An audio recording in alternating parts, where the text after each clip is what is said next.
Bonjour à tous et bienvenue à nos élus. Je vais vous lire un petit message simple qui s'est écrit tout simplement dans la nuit de mercredi à jeudi, car vous l'imaginez, le sommeil est compliqué à trouver pour la plupart d'entre nous.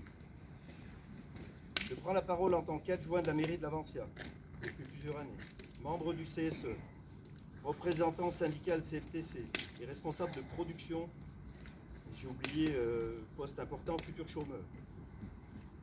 Depuis février, nous vivons dans l'attente d'une sanction décidée par le groupe LMT envers notre petite structure française par la taille, mais reconnue et importante dans le milieu de l'industrie française et internationale.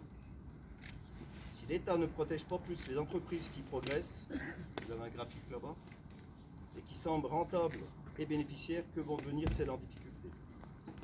Depuis le 31 janvier, personne ne se soucie de nous, de notre avenir. Malgré cela, l'ensemble du personnel continue à travailler et réussit à tenir tous les objectifs qui sont fixés par la direction et par le groupe LMT. Et ceci, malgré la Covid et notre fameux licenciement prévu à terme. Nous venons de réaliser nos 3 plus belles années depuis la création de l'entreprise.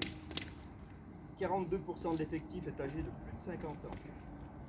L'ancienneté moyenne est de 19 ans et des jeunes alternants arrivés également en embauche.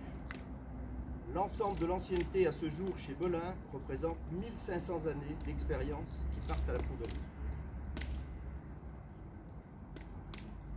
Toute cette progression a été possible grâce à l'engagement de tous, à de nouveaux investissements malins, à une structure nouvelle de notre effectif et à la mise en place d'outils de production agiles et performants. Mais voilà, la fameuse séparation du site de fabrication française à terme reste de rigueur. Une pensée à tout le personnel qui est exemplaire depuis le début de cette annonce, mais également une pensée à leurs familles qui sont elles aussi très affectées par cette décision incompréhensible et inadmissible dans une société où l'on prône l'Europe par la parole, mais où on applique une délocalisation déguisée par les faits.